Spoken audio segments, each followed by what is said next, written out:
Good evening, boils and ghouls.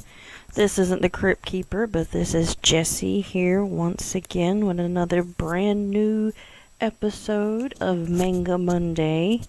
And we have finally started the October, one of my all-time favorite months and holidays, not only because it represents one of the only times in the year where people who like to wear black and things of that nature can truly fit in, but it's really the representation of the beginning of autumn, even though technically it does begin in the 23rd of September. But either way, and just the candy, the decorations, the costumes, the scary books and movies. But it's the books that have brought us here this evening. So I thought, what a better way to start the first day of October and the first Manga Monday of October than reviewing Tim Burton's A Nightmare Before Christmas manga. Now, anybody who has grown up in the 90s personally remembers this movie when it came out. I remember watching it with my cousin and absolutely loving it. It represented everything that was great when I was a kid. It was dark, it was spooky, it was funny, it had magic, and it was just everything the real world wasn't.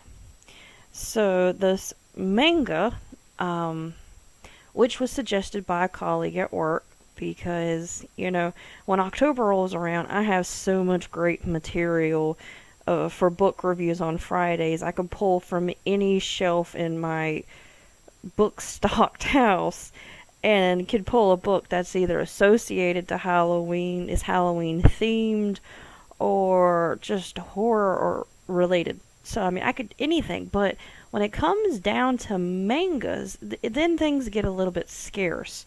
So, my colleague at work, pointed it out to me because I hadn't seen it yet on our library shelf. She's like, "Hey, why don't you do A Nightmare Before Christmas since we had that manga novel?"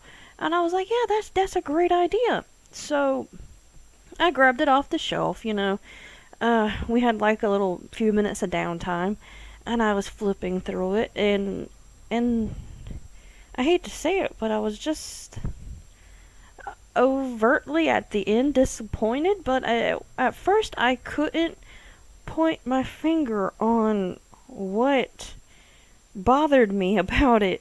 And so I closed it and I checked it out and brought it home and I looked over it again and I showed it to my other half and he looked at it too, and him being so much more of a Tim Burton fan than I am, we kind of cobbled together what we found amiss with it, because there's not anything overtly wrong, because it does represent everything about the movie. Nothing about the manga is off. There's no changed storyline. There's no absentee of characters as far as I've seen. It's just pretty much the art style that the artist chose to use in this manga. And I know I forgot to mention the artist of this was, I believe the name pronouncing is Jun Asuka. Now, don't get me wrong, Asuka is very good at their work. They did a great job, but their representations of some of the characters, the art style that they used to represent these characters, didn't necessarily fit the dark theme that Tim Burton normally puts into these types of I don't want to say films or adaptations, but projects, I suppose. And the style that Asuka used was more rounded, I would say. And the only word I could put to it, especially when you look at Sally in the manga, because it's so visible with Sally, her features are all rounded instead of being more long and angular, which, in most mangas would bother me. But this, she's supposed to be a certain way. And the only thing I could think of is that they tried to fashion her somewhat, not completely, but they tried to make her look kind of like a Disney princess with the rounded features. And it just, I don't know, when you've grown up seeing this movie for almost 30 years, not quite, but almost 30 years, it's branded into your brain, especially when Halloween's the holiday you live for. It's branded in the back of your brain, like with Hocus Pocus and Ernest Scared Stupid and everything else. You know it like the back of your hand. And just the art style that is used in this manga just doesn't fit it. It doesn't sit well in the back of your brain. It just doesn't mesh.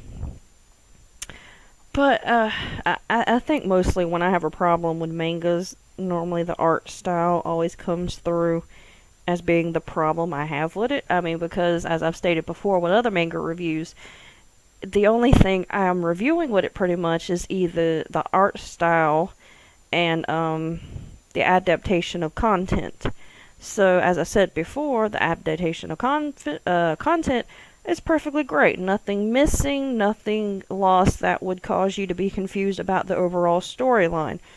Everything's great there. It's just it's the style of the art that just kind of glaringly stares you in the face. It might not bother a lot of people. A lot of people not even notice it, but for me and my diehard fiance, it bothers us.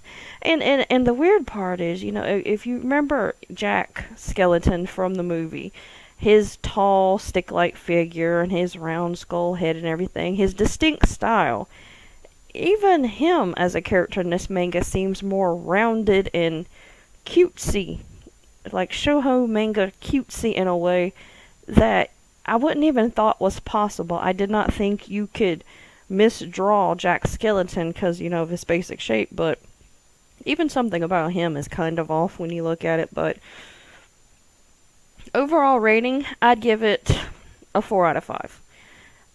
I'm only taking 1 star away because I don't agree with the art style, but still, in the sense, everything's there. It's still a great manga. I mean, even the art style's not taking anything away. It's just, if you're a perfectionist and you like things to be a certain way, then it might bother you. So, warning on that. But if something like that wouldn't bother you, I would really recommend going out and checking this book out from your local library, or possibly picking it up offline on Amazon. You might be able to find it in Barnes & Nobles or Books A Million or whatever is your local mass-produced bookstores. But yeah, it's definitely worth to pick up and read, especially if you haven't read it before. It's the season to read it. It adds a little spice to the Halloween season, and I know, like everyone else with the first day of Halloween, I will be watching A Nightmare Before Christmas sometime before this month's over with. And then I'll probably be watching it again come December. It's like clockwork for me, especially like with Harry Potter. I watch it during Halloween, then December, because both are pretty much what's the word I'm looking for here? They fit both of the seasons, perfectly. It's Halloween, it's Christmas, it's great. So overall, that is my opinion on the Nightmare Before Christmas manga. So 4 out of 5, still a good read. So go out and check it, and I will see you, YouTube readers, back here Friday for hopefully a creepy and scary book review. And you have a good night and safe dreams.